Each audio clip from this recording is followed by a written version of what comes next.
Welcome to Our 2 Cents on Your Dollar, the podcast brought to you by Strategic Insights, where we break down the numbers, decode the noise, and offer smart takes on money matters so your financial future makes sense. Hello, James Enriquez coming to you live from the least financially responsible metropolitan area of McAllen, Texas. Woohoo! We're responsible for other things. Yeah. And I'm a financial advisor in the least financially responsible. So we must be doing a bad job, huh, guys? That's why we're doing this. All right. Sorry. All joking aside, there was a study that came out recently from an online lending platform that labeled McAllen, Texas as the least financially responsible metropolitan area out of the top 100 metro areas in the country. We don't think that that's entirely accurate. So we're going to spend some time talking about that, like why we believe that. And in the off chance that there's some truth to it, we're going to talk about some good financial planning foundational principles. So talk about that study. What were some of the metrics they used? Yeah. I got you, RGV. I mean, not everything's lost. The man's here. The man's here. Take care of you guys. Got your back. First of all, these were clients of LendingTree, and we don't know, and it's clients from the 100 largest metropolitan area in the U.S., and we don't know how many are from the Valley or from McAllen. But it so happens those that they chose from McAllen, one of the metrics that they used was the number of hits your credit report got. How many times did you apply for a loan? And then one of the other metrics is we have the least amount of people with a low credit utilization rate. But if you look at another metric like total debt to income ratio, we're right in the middle of the pack. So not all is bad, but we have some work to do. And this is why you gotta look deeper into the weeds sometimes to see, what's the criteria that they're using. Yeah, to unpack that a little bit. So they used 260,000 anonymized LendingTree customers. They all took it serious, though. Versus, I don't think they filled out a survey. I think they just pulled their data as customers. So That's what happens when you sign onto these websites, not knowing what data you're sharing with them. What do you mean when you check the box that you've read the terms and agreement, but you actually haven't? No, that doesn't happen. No way. Anyway, okay. So, and the debt to income that you talked about, that data came from the U.S. Census Bureau. So maybe a higher sample size than 260,000 anonymized people? Maybe. I mean, usually a higher sample size would make all things more equal. So, yeah. Okay. More accurate for sure. Yeah. Okay, so let's talk about the 5 metrics because they are important metrics for determining financial health. So you mentioned debt to income ratio. Mm-hmm. What is that, and what are some good standards and ways to manage that as well? Yeah, that's the way you calculate that is you would take all of your debt payments, your auto loan payment, your mortgage payment, even your student loan payment, and you divide that by your monthly gross income. Ideally, you want a total debt to income ratio of 36% or less. I think some lenders, so that 36%, is that from like just financial planning principles? Is that from lenders? Where's that from? Yeah, that's an important percentage, and some lenders will go a little bit higher, but not as high pre-2008. They've been a lot more stricter since post-2008, but that is one of the metrics they use to determine how much of a loan you can afford, whether it's a mortgage or an auto loan. I think it's important too, right? That some of them might go higher up and they might have more leeway, but they're probably going to also charge you higher interest rates, right? So showing that you have a lower ratio there, you might be able to get a more favorable rate. Yeah, on that Census Bureau, they have such a crazy statistic, but they showed a debt to income ratio for us at 147%, which is 47% higher than your income that you could possibly have, which is wild because like James had mentioned earlier, 2008 Dodd-Frank implementation, there's such strict things that they implemented into the lending process, especially with home purchasing, because that's another thing too. Is one of the things that they talked about is average cost for homes in retrospect to our average income. So average income in our area is roughly about 60,000 ish in the area, and so what they talked about is that the average home pricing, average cost for your home, calculating your principal, interest payment, as well as your insurance, that level was I think roughly about 56%. Of total income. And so when we're looking at those types of things, it's hard to fathom that these lending companies are just saying that, oh, your debt to income is 95%. Sure, here's another loan. Oh, it's 115%. Here's another loan. Oh, you're 135%. Why don't you add another 12% on there? Here's another loan. Like it's tough to fathom were the that good be the old case. days. Yeah. Interesting thought just popped in. Okay, so this is coming from LendingTree, the online lending platform. Yeah. Okay, so then if we're the least financially responsible, surely you didn't lend us money. Who are you justifying lending money to if this is Right.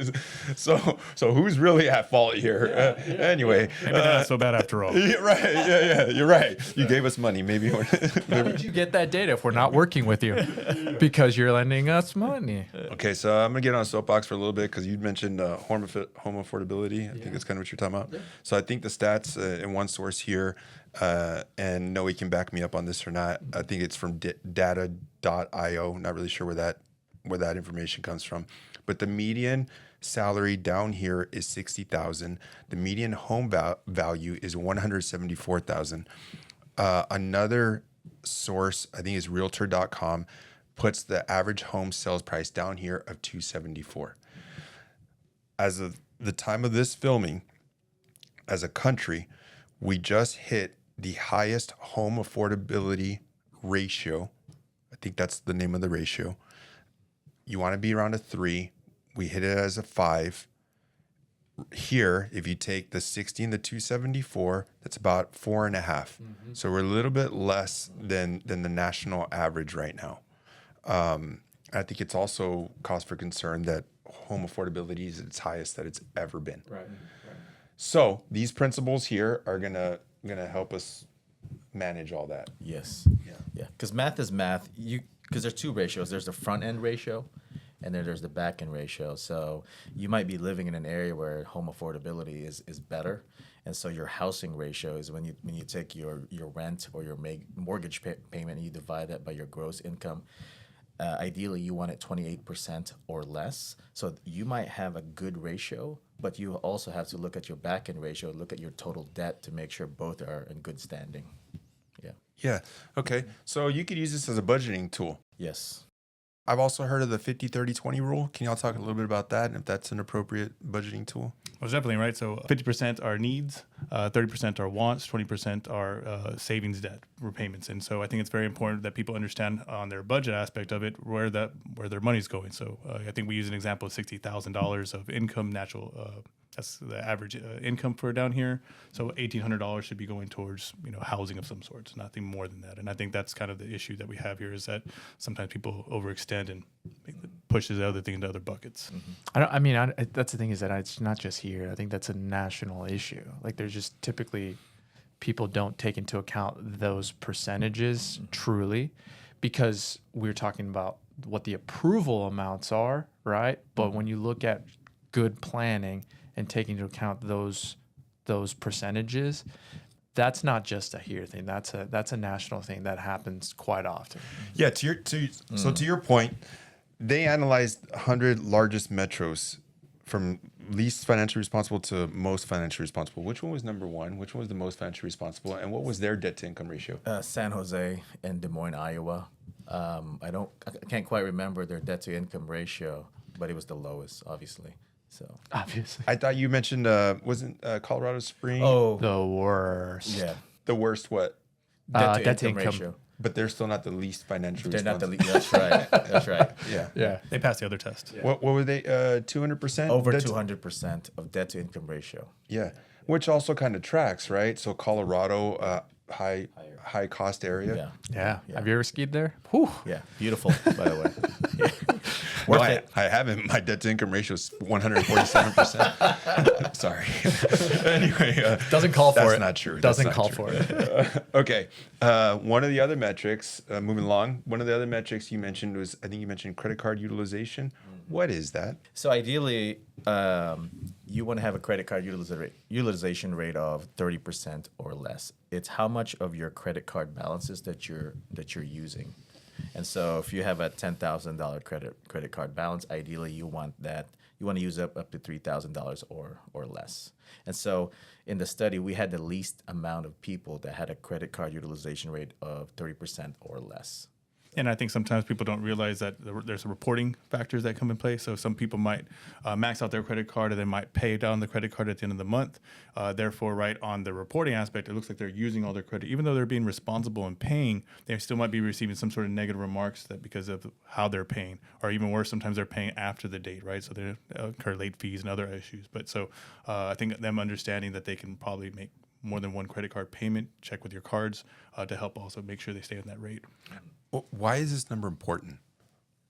It's going to affect your credit score.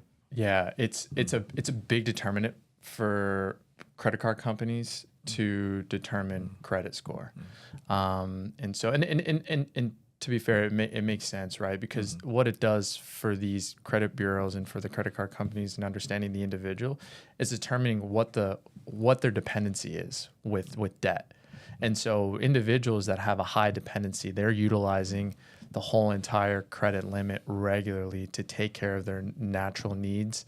What that does is it shows, hey, you're depending too much on money that you do not have, and you're having to find ways to just pay down debt to use debt, pay down debt to use debt. And so a significant portion of the credit score is determined on that utilization rate and making sure that individuals are staying below that 3%. So, rule of thumb, we always recommend using your credit card, paying it off, and doing so at the appropriate time.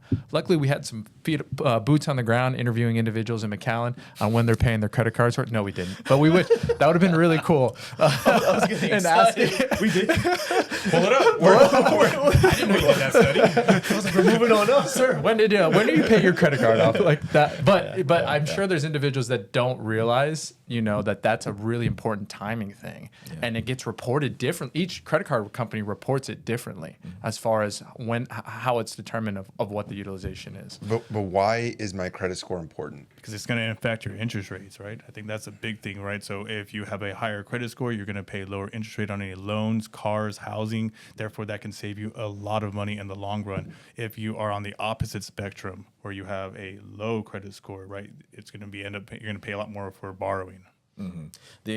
Our viewers, and there's a lot of them, should be aware that the number one credit score that's being used by most lenders is FICO, and it's based on a score from 300 to 850. Going back to credit utilization, that score that makes up 30% of your score.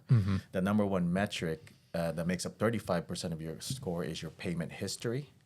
And so those two metrics are important in determining your credit score, because this is the number one tool that lenders are using. Back in the day, they could have used your street cred, maybe a reference recommendation from your tia or tio, but now this is what they use to analyze the level of risk they're taking on by having you as a customer.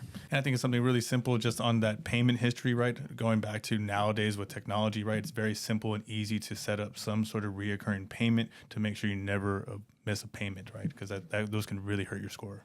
Yeah, for example, like Experian has stats on this. For example, if you have a good score, your a 30-year mortgage for you might be 7%, but for someone else that has a fair score, their mortgage payment might be 7.5%, and over a 30-year time frame, that could be as much as $24,000 of interest rates that you're paying more because your score was higher.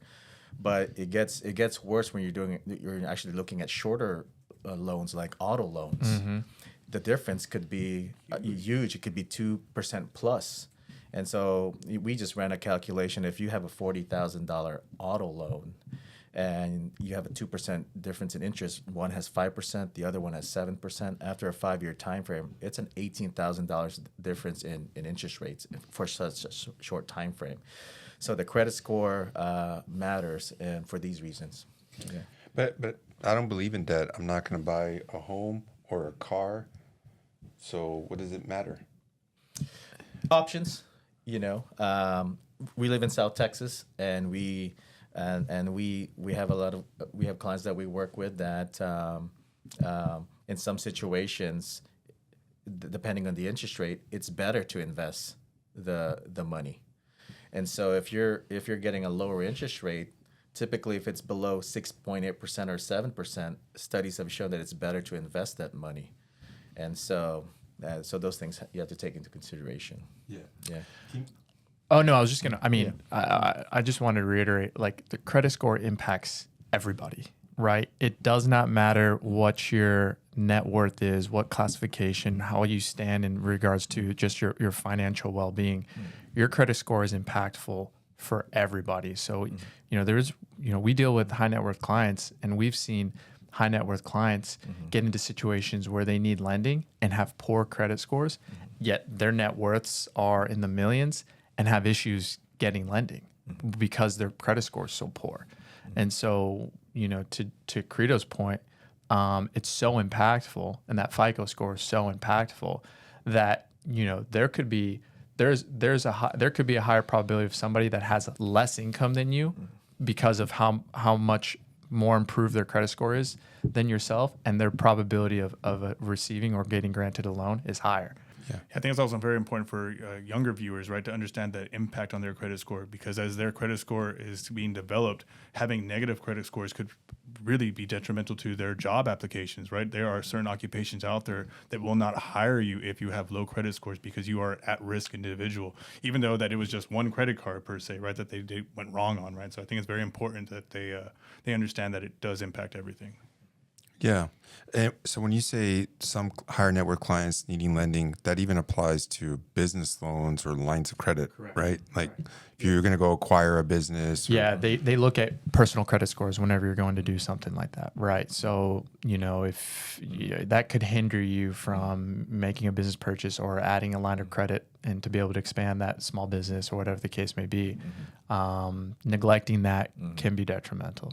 Yeah, I think the viewers need to be aware that the credit score is not your net worth. It's not your income. It's assessing your ability to pay a debt consistently. And responsibility. And yes. Yeah. Yeah. Okay. So it sounds like credit score is super important. I know one of the things that could negatively impact it is fraud. So what are some ways to make sure that you're not a victim of that? Checking your credit report, right? So I think people don't realize that they can get a free credit report once a year. There's several different sites that give credit scores, and they will be able to provide you with that, reviewing that, right? Making sure that as you look at that, the things that they're actually attaching to your credit report are actually things that you have taken out, borrowed, credit cards, loans, whatever that may be. If there's anything negative on there, you may want to address that. Same thing with that. There are different sites as well that will help you make adjustments to improve your credit score, right? So there are a lot of tools out there to be able to track and to improve. One of the other things that people, if you're not going out for credit, right, you can always freeze your credit. That can make sure that no one else is going to be able to give you some sort of identity theft. Yeah. I mean, I went through an experience like that, and I've had. It's nice because there's a feature that allows you to unfreeze it temporarily for if you are doing some lending, and it'll automatically refreeze it for you. But it's such an easy thing to do. Getting on the 3 major credit bureaus. So Equifax, Experian, and TransUnion are the 3 major credit bureaus that report. And you want to check all of them because they're all reporting differently. They all get different data. They all get different information. So making sure that you're going in and tracking, and if you are freezing, you're freezing with each individual credit bureau. And then there's ways to be able to temporarily lift the freezing if you are trying to do some lending, but it gives you peace of mind. And I went through an incident a couple of years ago, and since then I've kept my credit cards frozen. So just knowing like, hey, no one can place a hard inquiry on any of my reports without that being lifted. Yeah, good. Okay. We mentioned budgeting, front end, back end ratio. I think minimum credit card payments is included in that. Sometimes minimum credit card payments are $35, $40.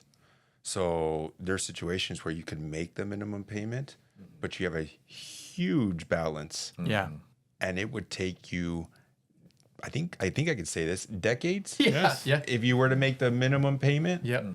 Yep. So can y'all talk a little bit about that? Like what advice or what tips do you have around that? Yeah, I think one of the major issues that happens is because, right, there's not some sort of plan, right? They don't keep some sort of order of 50, 30, 20 rule, right? They don't have an emergency fund, right? So they become too dependent, as Leo's mentioned, that happens often, right?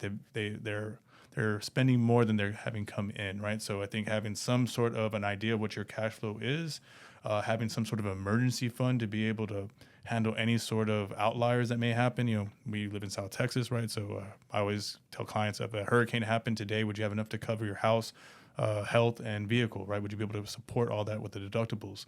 If not, right, that's step one, right? Making sure that they have proper life insurance, right? Again, catastrophes, right? In the event that a spouse passed away, that there'd be enough to cover any sort of immediate debts, housing, any other credit card liabilities. So I think those are two simple things that people can utilize. Yeah, Enrique makes a good point. You can have the you can meet the front end ratio and the back end ratio, and you're checking off the boxes because you're making a $35 payment. But this is where you can go back to the other ratio, the 50, 30, 20, and look at that 20% and how much in excess do you have to make towards additional payments, and have a plan in place to pay it off in 3 to 5 years and to save on interest. At least at some point there's a light at the end of the tunnel. Yeah. I think most people should comprehend that credit card usage should be used for monthly short-term stuff, right? As a way of protection, right? Because credit cards, right? If you're using a credit card and you do have some sort of identity theft or fraud of some sorts, credit card companies are pretty good about alerting you, letting you know what's going on, what's happening, and you can address it quickly. They're also very good about actually refunding you any of those disputes you may have. Banks are a little different, right? If you have that same issue with banks, it may take up to 90 days for you to recoup some of that money that was taken fraudulently from you. Therefore, it can be a protection component as well. So I think it's just utilization, right? Understanding it should be short term. You forgot that other ratio. Oh. That broke ratio, because you broke in between if you're only making minimum payments over and over and over, because the interest will build up quick. I need to Google Quick. that. Yeah, broker. That's a new one. Since you went there, I'm gonna follow you, sir. Lifestyle creep. What is it, and how can we keep it at bay? No, I mean this doesn't happen to me. No. No. As your income is getting higher, and if you don't make adjustments, you may not even know it, but you're starting to spend more as well. And so what we like to say from a financial planning perspective is look to see if you can reach your goals or enhance your goals, whether getting to those goals faster or reaching retirement and being able to live off a higher amount. And if there is excess, then we would say, yes, go have a good time. Go on that extra vacation. Go to Vegas. But only after you're on track for your objectives. But you have to be very careful. You have to look at your finances right away, because if you don't, you will start to spend more, and you're not even going to notice.